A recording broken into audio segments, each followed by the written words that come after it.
Bonjour à tous, bienvenue sur A-News Sécurité pour une nouvelle émission. Une émission qui porte sur les contrôles d'accès. Comment contrôler les accès en hauteur? Quels risques?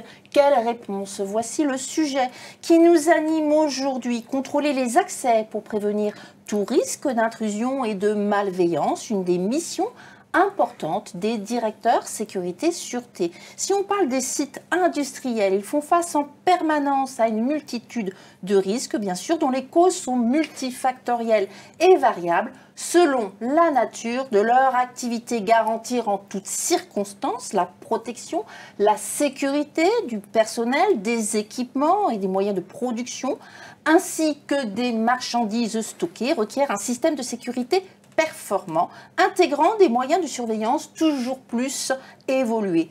Nous nous intéressons aujourd'hui aux accès en hauteur, plus particulièrement, comme je vous le disais, comment prévenir tout risque d'intrusion, quels enjeux, quelles réponses humaines, technologiques et normatives apporter. Pour répondre à ces questions, j'ai le plaisir aujourd'hui d'inviter Christophe Ramu. Bonjour. Bonjour. Alors Christophe, vous êtes président du Club Agora, directeur sécurité de la zone géographique sud-est. Et puis vous êtes expert en sécurité, sûreté, prévention des risques au travail et gestion de crise. Estelle Rivaud, bonjour. Bonjour. Estelle, vous êtes responsable développement et communication pour l'UNM. L'UNM, je rappelle que c'est l'Union de normalisation de la mécanique. On l'expliquera un petit peu par la suite ce qu'est l'UNM plus exactement. Dominique Lang, bonjour. Bonjour. Alors Dominique, je rappelle que vous êtes responsable commercial chez Coutier et on a déjà eu le plaisir de vous avoir sur ce plateau pour ces sujets de contrôle des accès en hauteur. Et je rappelle que Coutier est une entreprise familiale qui est maintenant centenaire. Tout à fait, 2024 sera l'anniversaire, les 100 ans de l'entreprise. Voilà. Alors Christophe, je vais commencer par vous, je le disais, vous êtes expert en sécurité, sûreté et santé et vous avez pendant de nombreuses années, plus de 13 ans je crois, été directeur santé, sécurité, sûreté pour ITER Organisation. Pouvez-vous nous rappeler un petit peu la complexité de ce site? Oui, bien sûr. Donc ITER est une organisation internationale dont le but est de construire une machine de fusion qui doit être l'avenir de l'énergie et de la fourniture d'énergie dans le monde. Donc c'est une organisation internationale qui est basée dans le nord d'Aix-en-Provence, qui regroupe 7 partenaires, l'Europe, la Chine, la Corée, les États-Unis, la Russie, l'Inde et le Japon. Et dans ce contexte, on doit, sur le site, qui fait à peu près 180 hectares, construire une quarantaine de bâtiments avec des standards nucléaires. Donc on doit expliquer à l'ensemble de nos partenaires quelle est la réglementation française et comment s'y conformer. Voilà, alors on va revenir justement sur cette particularité, comme vous le dites, avec cette complexité de multinationalité où ces personnes doivent respecter des règles et des normes françaises, et on y reviendra après. Ceci entraîne bien évidemment sûrement des disparités de vision, de compréhension, et ce qui complexifie peut-être par rapport à ces personnels multiculturels et ces prestataires aussi multiculturels, l'appréhension des risques et des multirisques. Effectivement, ITER, c'est 2000 ouvriers chaque jour sur un chantier qui fait une cinquantaine d'hectares et 2000 personnes dans les bureaux. 50 hectares, ça paraît grand, mais il faut savoir qu'en fait, on a certains bâtiments qui concentrent tous les risques, dans le bâtiment réacteur et le hall d'assemblage. Donc c'est une superstructure qui fait à peu près 60 mètres de haut, dans lequel on a un empilement des risques. Donc on a une verticalité des risques également.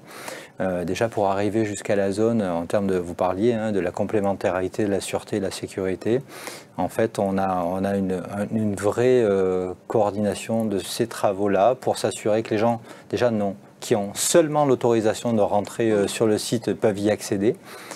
ceux qui en ont les formations et les accréditations.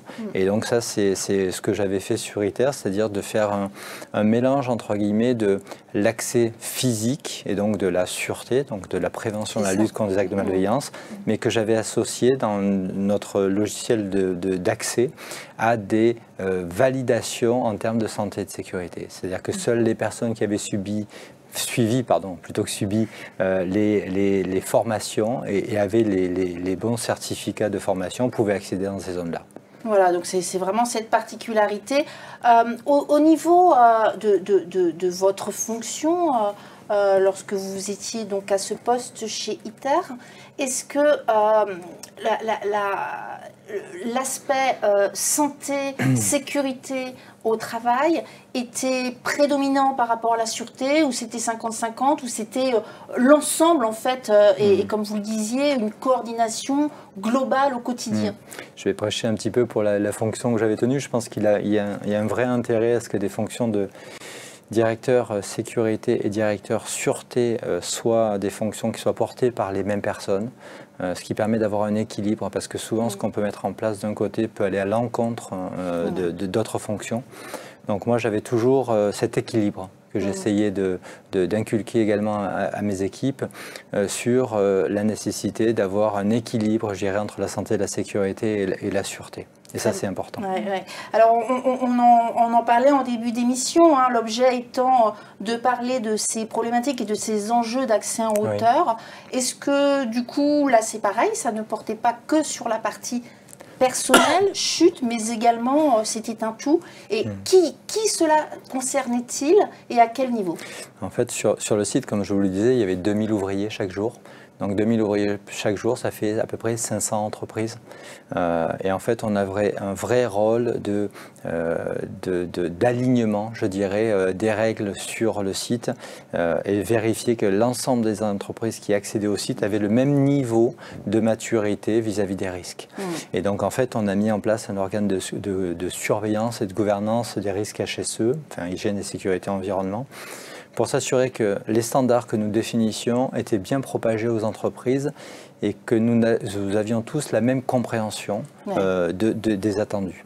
Ça, c'est important dans un milieu franco-français, mais quand vous avez des entreprises intervenantes qui sont chinoises, coréennes, indiennes, en fait, on a une culture du risque et une façon d'aborder le risque qui est totalement différente.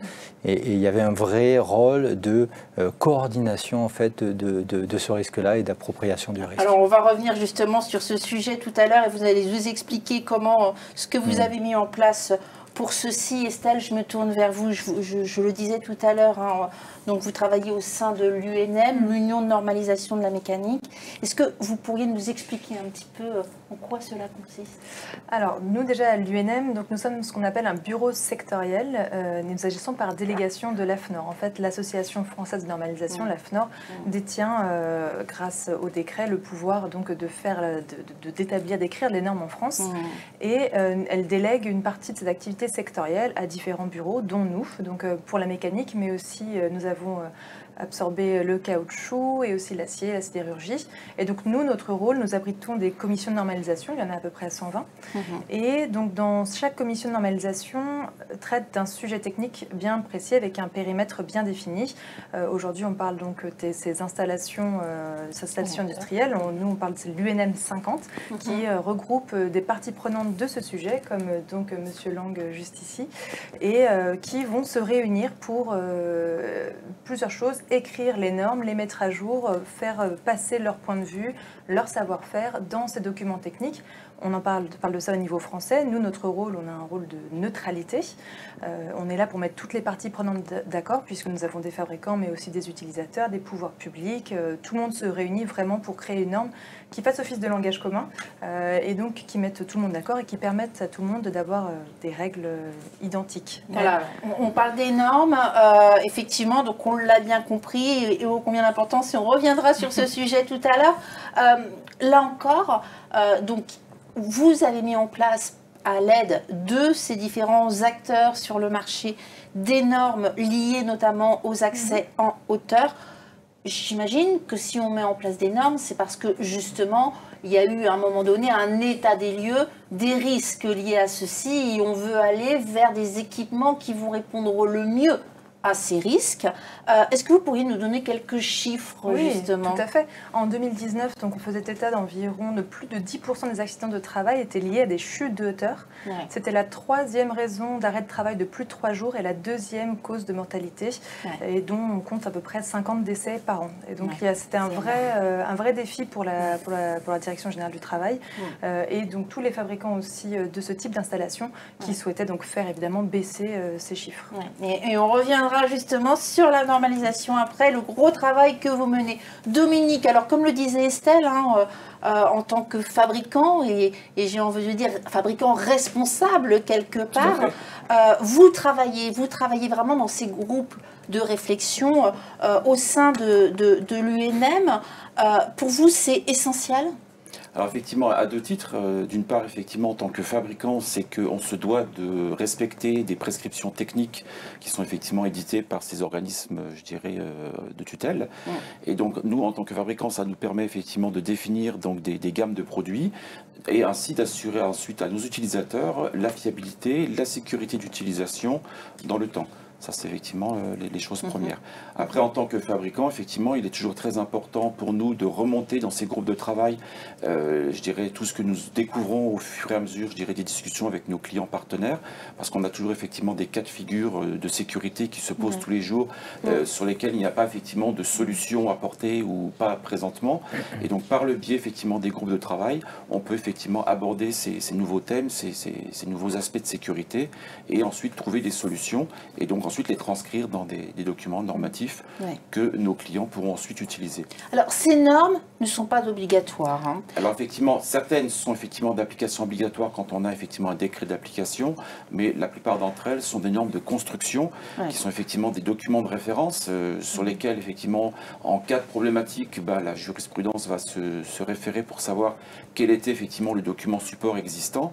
Et donc, effectivement, c'est ce qu'on essaye d'inculquer aussi à nos clients en leur disant ces normes ne sont pas d'application obligatoire, mais elles sont effectivement quand même, elles servent de base, je dirais, à la réflexion qui est lancée. Voilà, et du coup, c'est un vrai plus quelque part sur Bien entendu, c'est vrai que c'est une image de marque qu'on essaye d'apporter aussi à nos clients, de se différencier un peu par rapport à, je dirais, à d'autres partenaires ou d'autres fabricants, et d'apporter effectivement cette carte, je dirais, de sécurité qui est très très importante, notamment dans le domaine des accès en hauteur. Christophe, vous le disiez tout à l'heure justement, alors vous avez parlé d'harmonisation par rapport à ces différents acteurs, j'aimerais bien qu'on revienne dessus, et puis quelque part, harmonisation veut dire qu'on tend aussi vers des normalisations.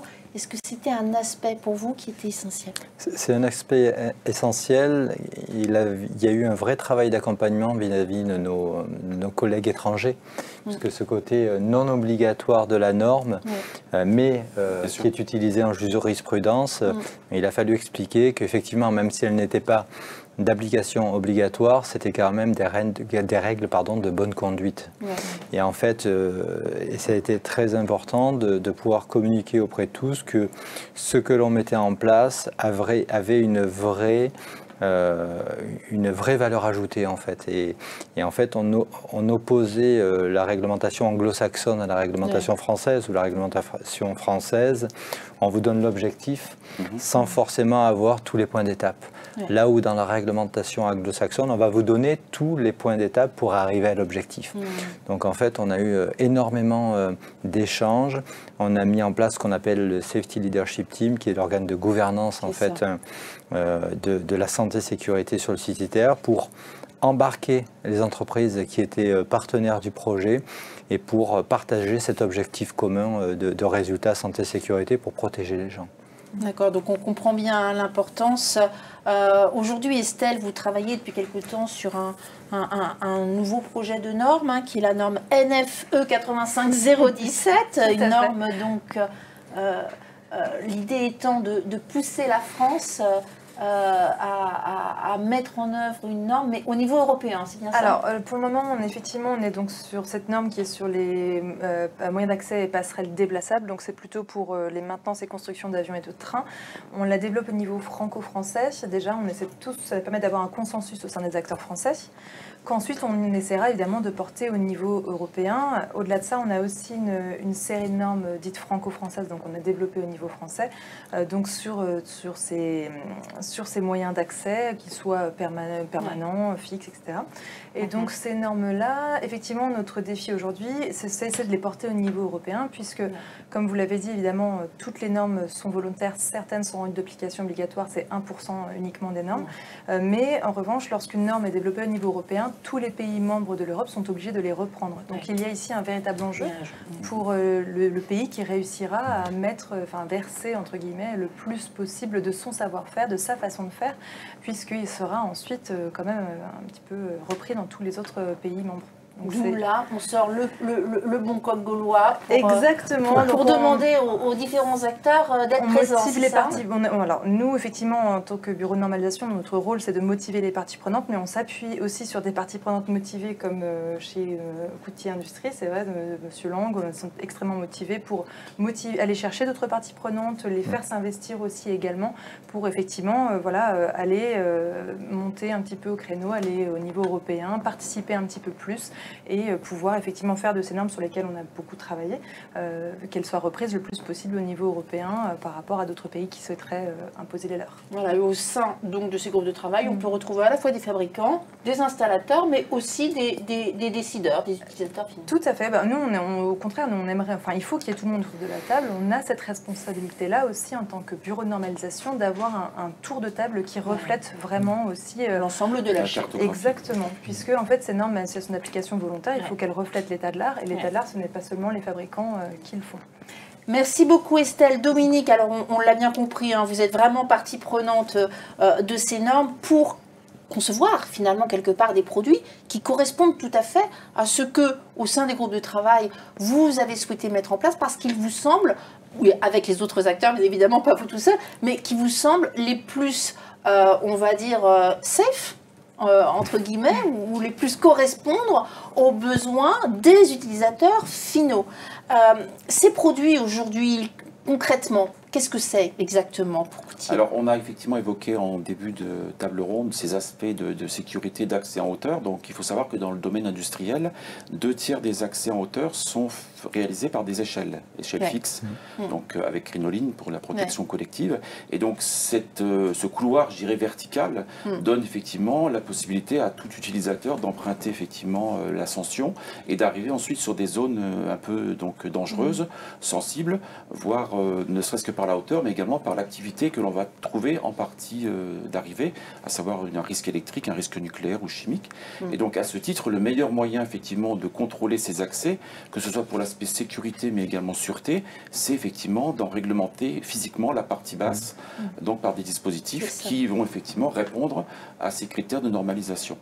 Donc Coutier effectivement est actif dans ce domaine depuis plus de 35 ans. On a effectivement développé, on a même été pionnier dans le domaine du nucléaire à l'époque pour répondre à ces problématiques d'accès sur des zones très sensibles. Et depuis 35 ans, on est effectivement le leader, je dirais, français, même européen, dans le domaine du contrôle d'accès en partie basse des échelles pour effectivement limiter physiquement l'intrusion du public ou du personnel non autorisé. Très bien, et ce à la fois sur des sites industriels que tout ce qui est transport, on va dire. Transport, le BTP, effectivement, partout on va trouver effectivement une échelle d'accès. Le risque est là à la naissance de la crinoline, à la naissance de la partie basse, et donc Coutier possède une gamme complète de dispositifs qui permettent, je dirais, à différents degrés de sécurité de régler cette problématique d'accès. Merci Dominique. Alors Christophe, on va conclure cette émission avec vous. On a beaucoup parlé de ces contrôles d'accès en hauteur, notamment, et merci Dominique nous a présenté un petit peu le savoir-faire français de Coutier Industrie. Quelles sont les autres réponses qui peuvent être apportées aux autres risques, et notamment aux risques liés aux accès sur des sites tels que ITER? En fait, il y a un vrai intérêt à coupler les problématiques de santé et sécurité, d'accès sur des dispositifs de hauteur, à la menace et l'analyse des signaux faibles, à la menace malveillante. Pourquoi? Parce que réglementer les accès sur des parties qui sont sensibles, parce que ça permet d'accéder soit à de la hauteur, soit à des dispositifs particuliers. Et avoir une traçabilité aussi de ces accès-là permet pour les directeurs sûreté d'avoir ce retour terrain de ces signaux faibles-là. Et en fait, arriver à coupler des dispositifs qui satisfont à la fois la santé, la sécurité et la sûreté vont permettre d'avoir un site qui, au global, sera beaucoup plus sûr. Complètement sûr. Très bien. Alors, pour terminer, en juin 2022, il y a un peu plus d'un an, il y a eu la mise en place du premier module de la chambre à vide qui accueillera la réaction de fusion nucléaire. Et j'imagine que ce dispositif, cette mise en place a nécessité une préparation en termes de sécurité et sûreté. La préparation, elle a été effectivement multiple. À la fois, on a eu de très nombreux rapports avec les équipes d'ingénierie qui étaient mis en charge de la levage de ce composant hors gabarit, puisqu'on est à un composant qui pèse 1350 tonnes, 4 Boeing 747 à pleine charge. Donc en fait, effectivement, si on va de la périphérie vers le risque, d'abord une limitation des accès sur la zone seulement aux personnes qui ont à y être. Et vous savez que dans ces événements, on a une tendance très naturelle de l'humain à venir voir ce qu'il se passe.